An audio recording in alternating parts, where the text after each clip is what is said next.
전화해서 그들에게 말해. 이 사람들을 데려가라고. 아니면 우리는 모든 파키스탄인과 방글라데시인의 비자를 모두 취소할 거라고.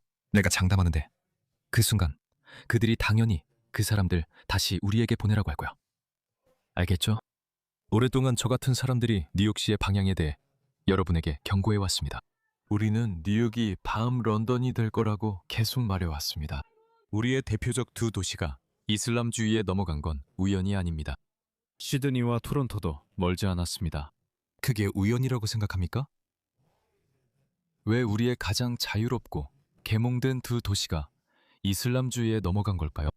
그 도시들이 중국인들에게 넘어갈 수도 있었고 힌두교인들에게 넘어갈 수도 있었지만 그건 분명히 그 두 문화가 이슬람만큼 서구 문명이나 서구 가치에 적대적이지 않다는 것을 의미합니다. 이슬람은 탐을 보고 우리의 자유롭고 포용적이며 계몽된 원칙을 이용해서 우리를 상대로 그것을 사용했습니다. 이번 주말 뉴욕시에서 있었던 몇몇 영상을 보여드리겠습니다. 이런 일이 무슬림 세계 어디에서든 특히 전쟁 중에 일어날 수 있을까요? 사우디아라비아와 아랍에미리트는 실제로 이란의 이슬람 정권을 지지하는 사람들을 체포하고 추방하고 있습니다. 이란 정권이 이 두 나라를 폭격한 이후의 일입니다. 그리고 그것은 전혀 문제될 것이 없고 충분히 이해할 수 있는 일입니다. 이들은 명백한 반역자입니다. 서방은 그들을 받아들였고 포용했으며 최고의 교육을 제공했고 동등한 자리를 내주었습니다. 하지만 그들이 하는 일은 최고의 삶을 준 그 나라를 약화시키고 여전히 미워하는 것입니다. 이것이 무엇을 증명합니까? 그것은 이슬람이 서구 문명과 양립할 수 없다는 것을 증명합니다. 우리가 말하는 바가 바로 그것입니다. 그녀는 6살에 예언자 무함마드와 결혼했고 그는 50대였습니다. 결혼이 이루어진 건 그녀가 9살 때였으며 이는 성관계를 맺고 결혼이 공식화된 것을 의미합니다. 그래, 성관계와 강간은 같은 것이 아니야. 그게 9살 아이일 때는 같은 거야. 9살 아이와 합의하에 성관계를 할 수 있다고 생각해? 그래, 하지만 아니야. 맞아, 아니야? 9살 아이와 합의하에 성관계를 할 수 있어? 그래, 그래서 네가 내 나라와 맞지 않는 이유가 그거야. 너는 아이와 합의한 성관계가 괜찮다고 믿으니까. 그들은 이곳에 통합하거나 일부가 되려고 온 게 아니야. 그들은 장악하러 온 거야. 그들은 방해하러 온 거야. 서방이 무너질 때까지 그들은 결코 쉬지 않을 거야. 문제는 왜 우리가 이걸 허락하냐는 거야. 내가 무슨 말을 하는지 보여줄게. 우리는 이슬람 공화국을 지지한다고 선언합니다. 부끄러운 일입니다. 그는 우리가 전쟁 중인 바로 그 나라 이란의 이슬람 정권을 지지한다고 선언하고 있습니다. 부끄러운 일입니다. 미국! 수치다, 수치다, 미국! 그들 대부분은 무슬림입니다. 대부분은 이란인조차 아닙니다. 그리고 물론 쓸모있는 바보들도 있습니다. 이것 좀 보세요. 이것 좀 보세요. 그들은 그냥 쓸모있는 바보들일 뿐입니다. 우리는 그들이 필요하지 않습니다. 우리는 그들에게 신경 쓰지 않습니다. 우리도 그들에 대해 아무것도 할 수 없습니다. 그러니 괜찮습니다. 그들에 대해 걱정하지 마세요. 하지만 이런 사람들은 상대하기 정말 쉽습니다. 이란은 오늘날 미국 제국주의와 시오니즘에 맞서 싸우는 중심 기둥입니다. 1979년 이슬람 혁명은 전 세계적으로 반제국주의와 반점령의 종매제가 되었습니다. America first. 그는 사실 은행가들이 먼저라는 뜻입니다. 그는 월스트리트가 먼저라는 뜻입니다. 그는 배상금이 먼저라는 뜻입니다. 왜냐하면 이란에 대한 전쟁과 팔레스타인에서 벌어지는 이 집단 학살은 월스트리트의 전쟁이기 때문입니다. 이것은 은행가들의 전쟁입니다. 이란의 죄가 무엇입니까? 이란의 죄가 무엇입니까? 그런데 이란이 아니라 9천만 명의 사람들을 인질로 잡고 있는 이슬람 정권입니다. 이들이 주종하는 이슬람 정권이 이것입니다.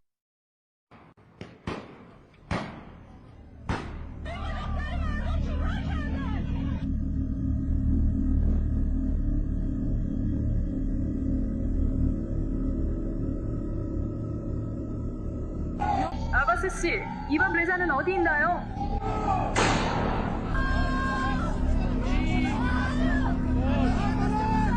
이 정권이 자기 국민들에게 이렇게 합니다. 당신에게는 뭘 할 것 같습니까?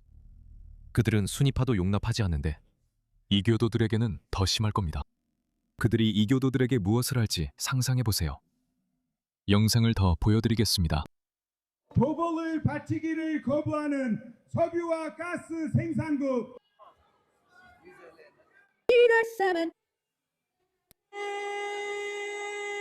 우리가 왜 이걸 허락하고 있는 거죠? 우린 이들과 전쟁 중입니다. 이건 표현의 자유가 아니라 명백한 방해 행위입니다. 1940년대에 우리가 나치가 뉴욕시에서 집회를 열도록 허락했다고 상상해보세요.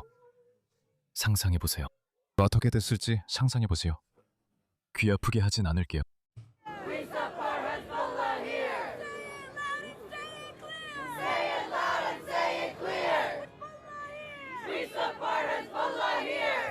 그들조차 자신들이 이걸 하도록 허락받을 줄은 상상도 못했을 겁니다. 보세요. 실제로 얼굴을 가리고 있잖아요. 언제든 체포될 수 있다고 생각해서 신원을 감추는 겁니다. 하지만 아무도 그들을 체포하지 않고 있어요. 아무도 그렇게 하지 않고 있습니다. 그들은 우리를 우롱하고 있어요. 그들은 우리를 비웃고 있어요. 네, 저도 알아요. 한편으로 우리는 전장에서 그들을 완전히 박살내고 있지만 그들은 우리나라에 적극적으로 들어와서 우리 멍청이들의 마음을 오염시킬 수 있다며 우리를 비웃고 있어요. 그리고 그들은 쓸모있는 바보들을 찾을 수 있어요. 이것 좀 보세요. 쓸모있는 바보가 몇 명이나 보이나요? 사실 한 명도 없어요. 하지만 제 이론은 맞아요. 이들 중 70에서 80%가 평범한 무슬림이에요.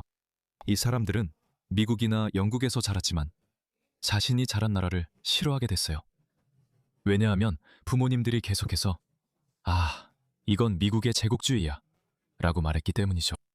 영국은 미국의 꼭두각시야. 그들은 무슬림과 이슬람 세계를 싫어하고 우리 모두를 죽이고 싶어해. 그리고 이 바보들은 단 한 번도 스스로에게 의문을 품지 않아요. 만약 서양이 정말로 그들을 그렇게 싫어했다면 왜 서양이 그들을 이곳에 오게 하고 서양이 제공하는 모든 혜택을 마음껏 누리게 했을까요?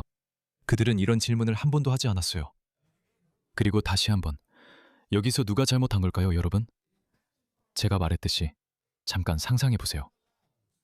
1940년대 에이타임스퀘어에서 친나치 사람들이 시위하는 걸 우리가 허락했을까요? 그게 어떻게 됐을지 한번 상상해보세요. 루스벨트가 그 상황을 어떻게 처리했을지 상상해보세요. 이제 알겠어요. 이제 저는 표현의 자유가 정말로 중요하다는 걸 알겠어요.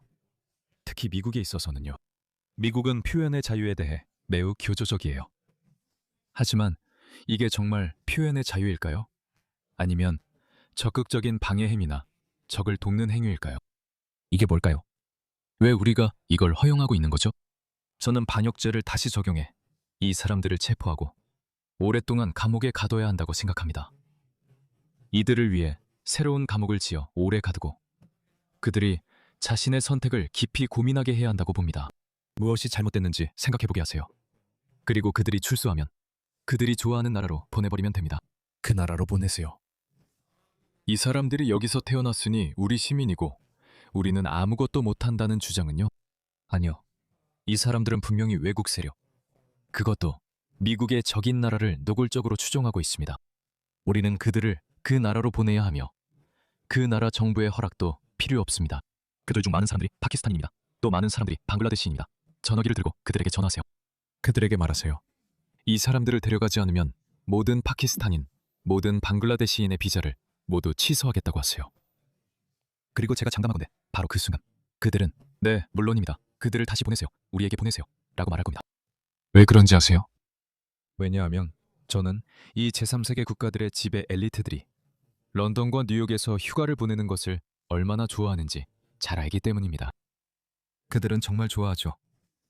이것은 심각한 정치적 문제이고 진지한 해결책이 필요합니다. 우리의 가치관이 우리를 상대로 이용당하고 있습니다. 속담이 뭐였죠?